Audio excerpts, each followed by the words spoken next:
In the heartland of America, where the fertile field stretches far as the eye can see, an extraordinary story unfolds. A story of vision, ambition, and a journey that will leave you utterly amazed. This is the untold tale of a farmer who became the creator of Walmart. You heard it right. The world's retail giant owes its very roots to the fertile soil of a small family farm.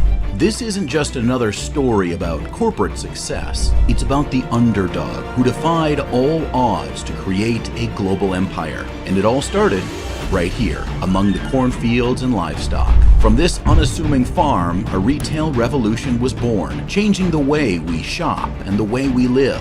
Today, the very name, Walmart, is synonymous with convenience, affordability, and opportunity. But did you ever wonder who the genius behind it all was? Get ready for an incredible journey that delves deep into the life of Sam Walton, the visionary farmer who transformed a simple five-and-dime store into a global powerhouse. You won't want to miss this captivating tale of humble beginnings, perseverance, and the birth of a retail empire that has shaped the world. Subscribe to BizTory and hit that notification bell for more unforgettable adventures. Now, get ready for a story that will inspire, motivate, and leave you astounded.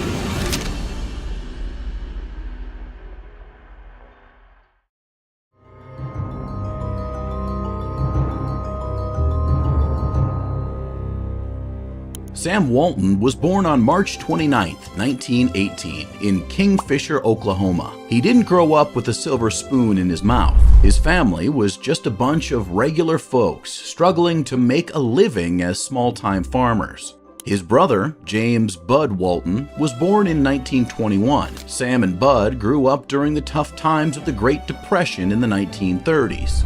Their father, Thomas Gibson Walton, moved the family from Oklahoma to Missouri in search of work during those challenging times. To make ends meet, Sam pitched in with his mother, Nancy, to run a small milk business. He would milk the cows in the morning and help with milk and newspaper deliveries after school.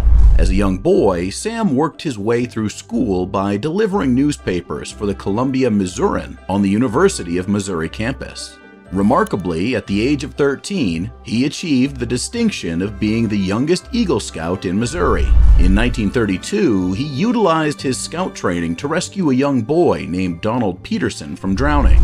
Nancy Walton had a heartfelt wish that her sons would always remain close to each other. Fortunately, Sam and Bud had a strong and close-knit relationship. They played together, attended the same schools, and even held similar jobs growing up. This bond persisted as they both served in the military during World War II. After the war, Bud would join Sam in the business world, working at Sam's first variety store in Newport, Arkansas, and eventually becoming a co-founder of Walmart. Their relationship was one of love and loyalty that lasted throughout their lives.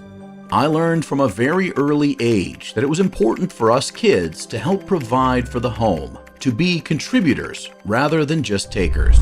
The economic crisis of the Great Depression hit the Waltons and a lot of other families pretty hard. You see, when the economy tanked, it really hurt rural areas, like where they lived. Crop prices were in the dumps, and many small farmers, like Sam's family, ended up drowning in debt and losing their farms. But Sam didn't let that hardship get him down. He learned some serious life lessons early on, things like hard work, being frugal, meaning not wasting money, and never giving up. He rolled up his sleeves and pitched in on the family farm. Later on, he took up various jobs to help pay for his education and chip in with the family finances. After college, Sam started his retail journey in Des Moines, Iowa, working as a management trainee at JCPenney Company. But then World War II happened, and everything changed. While he awaited his Army induction, he headed back to Oklahoma. There, he snagged a job at a DuPont gunpowder plant near Tulsa in Pryor.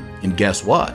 Bud, his brother, joined him in this venture. They even found a place to stay in a nearby town called Claremore. Now, the story gets even better. Sam had a chance encounter in a bowling alley one April night in Claremore. And guess who he met? Helen Robson. Love was in the air, and he knew she was the one. So Sam popped the big question before he headed off to serve in the Army. Love moved fast. and they tied the knot on Valentine's Day in Claremore, Helen's hometown. Sweet, right? Fast forward to June 1945, Sam got discharged from the Army, and guess what? He and Helen were already proud parents of their first child, Rob. With the war behind them, they were eager to settle down, start a family, and embrace a new beginning. Sam had his eyes set on a retail career, no doubt about it. He had made a move and bought his first Ben Franklin variety store in the charming town of Newport, Arkansas, a place that won them over from the get-go. And that's where the family grew. 3 more kids came into the picture: John, Jim, and Alice. Life was good, and the Walton legacy was just getting started.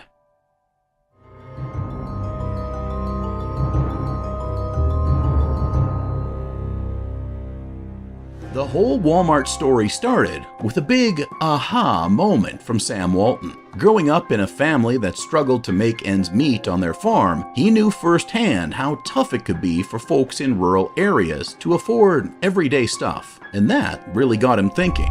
Back in 1945, Sam and Helen Walton made a significant move by buying their first Ben Franklin variety store in Newport, Arkansas. When I think about it, and I go back and I remember the early times of Newport, Arkansas, when we first started out. Sam was learning retailing in a very different way as a manager of a store rather than just as a salesman as he was with JCPenney. And you know what? Sam was determined to make it the best Ben Franklin store in the whole state within just 5 years. He was on a mission, and he succeeded. While he was there, he sharpened his retail skills and saw how regular stores operated. He noticed a big problem. The way things were being done just wasn't cutting it for working-class families, especially in rural areas. They had to trek long distances to find affordable goods. So he did what any smart entrepreneur would do. He started taking notes. He looked at what worked and what didn't in the retail world. What he saw was that the small stores in rural areas couldn't offer a good variety of products at competitive prices, and that wasn't cool. But life threw them a curveball when it was time to renew the store's lease. The landlord had other plans. He wanted to hand the store over to his son. Unfair, right? Sam and Helen were basically nudged out and had to start the hunt for a new location. It was a tough spot, but they were about to bounce back stronger than ever. He stumbled upon a small variety store in Bentonville, thanks to the owner, Luther Harrison, who was willing to sell. After some haggling, the family made the move to Bentonville and opened up their fresh Ben Franklin variety store, which Sam named Walton's 5 and 10.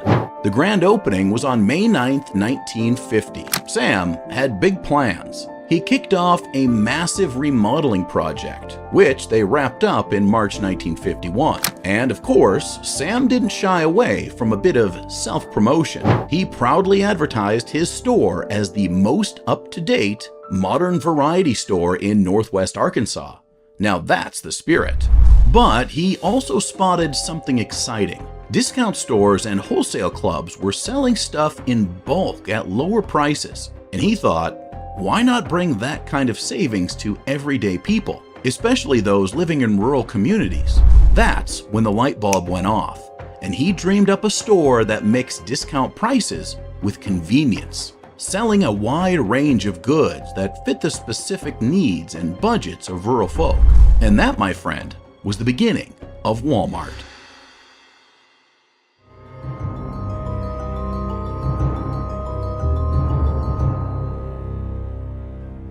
Sam Walton believed that success lay in offering deep discounts to customers, especially in rural areas. This concept became the foundation for what we now know as Walmart, the retail giant.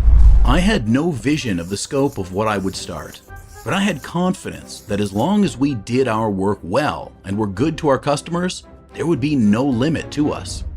Before venturing into Walmart, Sam already owned 9 Ben Franklin variety stores, pulling in over $1 million in sales annually. But he foresaw that the future of retail was in offering discounts. So in 1962, he opened the very first Walmart Discount City in Rogers. 2 years down the line, he expanded to Harrison and Springdale, Arkansas. Walmart started out by bringing these low prices and great deals to small towns in Missouri and Oklahoma. People were thrilled with the new stores. One newspaper even declared, "The cost of living goes down in Claremore, Oklahoma." At the beginning, not everyone was on board with Sam's discount store concept. David Glass, who would later join Walmart, called it the worst retail store he had ever seen when he visited one in 1962. In 1962, Sam and Bud Walton put a discount store in Rogers, Arkansas, which had to be a town of about 8,000 people at that time. Some of us thought that they would fail quickly, so we paid very little attention to that store. The store did well enough, though, that they put the second store in Harrison, Arkansas in 1964, and I went to Harrison, Arkansas on grand opening day to see what in the heck Sam and Bud Walton were doing putting stores in that size town. But Sam had a vision. He saw the potential in dedicated staff, happy customers, and the opportunity to make a real difference. Here's an interesting tidbit. In Sam's records, he wrote down something significant on November 22, 1963, the day that President John F. Kennedy was assassinated. It's a piece of history that will be forever documented there. Walmart's discount strategy was a hit. They had a prime section called Action Alley, where customers could snag some of the best bargains. It was packed with volume-producing items, VPIs, stacked high, ranging from antifreeze and toothpaste to mattress covers and Sam's favorite, the moon pie. Walmart's executives made it a fun competition to find the best deals and pass those savings on to customers. Bottom line, Sam's innovative approach and determination made Walmart the retail giant we all know today. What was unique about that first Walmart? Well, Sam was all about cost efficiency. He shook things up by getting products straight from the makers and smoothing out the whole supply chain dance. Quick turnover, lots of sales, and keeping prices down were the name of the game. And that was just the beginning of the Walmart story.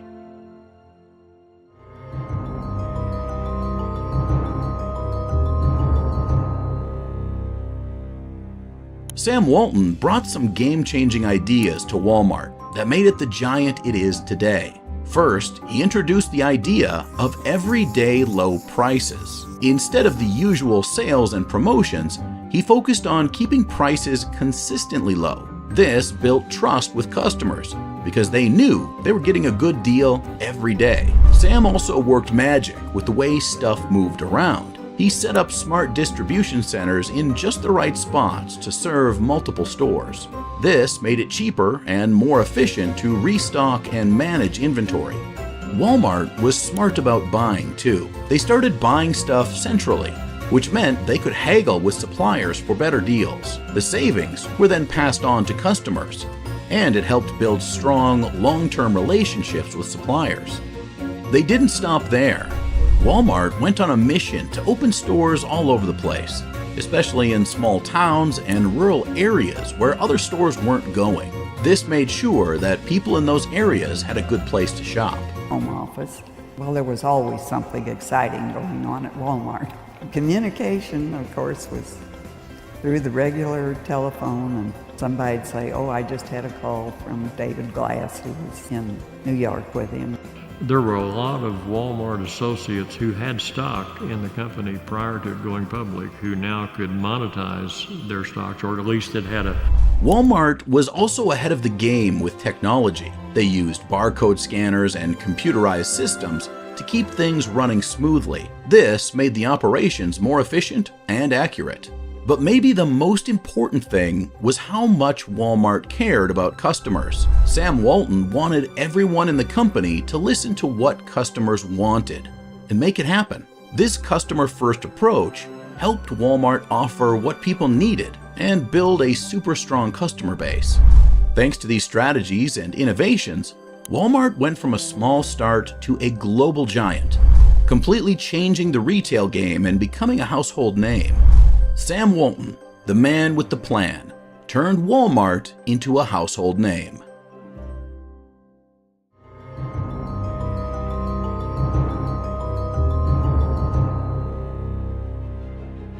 Sam Walton, the brain behind Walmart, had a vision that went beyond just having stores across the US. He wanted to revolutionize retail.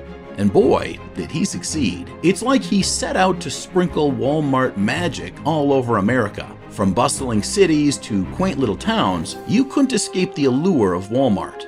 The introduction of supercenters was a game changer. Imagine strolling through aisles for groceries and suddenly finding yourself in a wonderland of clothes, electronics, and household items. The convenience was unbeatable, and customers loved it. Then came the global takeover. Walmart decided it wanted to be the neighborhood store, not just in your hometown, but around the world. Suddenly, Walmart wasn't just a name, it was a global phenomenon.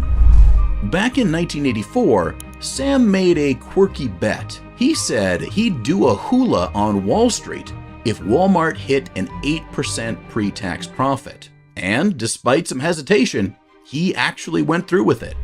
But of course, every empire has its quirks. Walmart's efficiency was unparalleled, but it came at a cost. Small businesses, the cornerstones of local communities, struggled to compete with the Walmart behemoth. The mom-and-pop shops, so dear to so many, found it hard to keep their doors open in the face of Walmart's everyday low prices. And let's talk about the controversy. Walmart was like a two-faced coin. On one side, it provided jobs by the truckload, a source of livelihood for countless families. On the flip side, concerns about employee treatment, wages, and working conditions raised eyebrows. It was and is a heated topic of debate. And those giant stores, they were like neighborhood tsunamis, shaking up the local scene. Sure, they brought convenience, but they also brought traffic and altered the cozy familiarity of once quiet neighborhoods. In the end, Walmart's story is indeed a roller coaster. Jobs created bargains for shoppers, but also disruptions and debates. Love it or hate it, Walmart's growth was a whirlwind journey that left an indelible mark on the retail landscape. It's a story that'll keep on rolling, evolving, and sparking discussions for generations to come.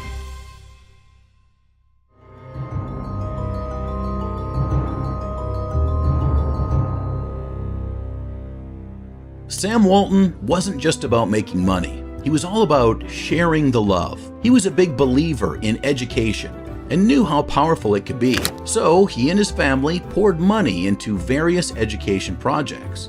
They even set up the Walton Family Foundation, which is like a heavyweight champ in the world of education philanthropy. They're all about giving out grants and scholarships to help students and schools. But that's not all. Sam Walton believed that each Walmart store should be a part of its community. So those stores would jump in to help local schools, groups, and events. They would donate, sponsor, and even roll up their sleeves to volunteer. It was all about being a good neighbor. Now, here's something cool. Sam wanted his employees to feel like they were part of the Walmart family. He introduced profit-sharing programs and stock purchase plans. That meant when Walmart did well, the employees shared in the success. It was like they owned a piece of the company, and that made them super dedicated to their work. But it doesn't stop there. Walmart joined forces with various charities, teaming up to fight everything from hunger to disaster relief. These partnerships made Walmart a big player in the world of giving back, and they made a real impact in the communities they served. So, Sam Walton wasn't just about growing a business. He was all about growing good in the world. Walmart became more than just a store. It became a force for positive change in countless communities. When it comes to community engagement and philanthropy, Walmart is all in. They have the Walmart Foundation, which is like their big charity arm. It's all about stuff like education, fighting hunger, sustainability, and helping out during disasters. Plus, they're all about getting their employees involved and volunteering in their local communities. And the way they treat their employees is pretty cool too. Sam Walton started this idea of involving the folks working for Walmart in the company's success, and it's still alive and well. They want their employees to share their thoughts and ideas, and they've got programs to help people grow within the company.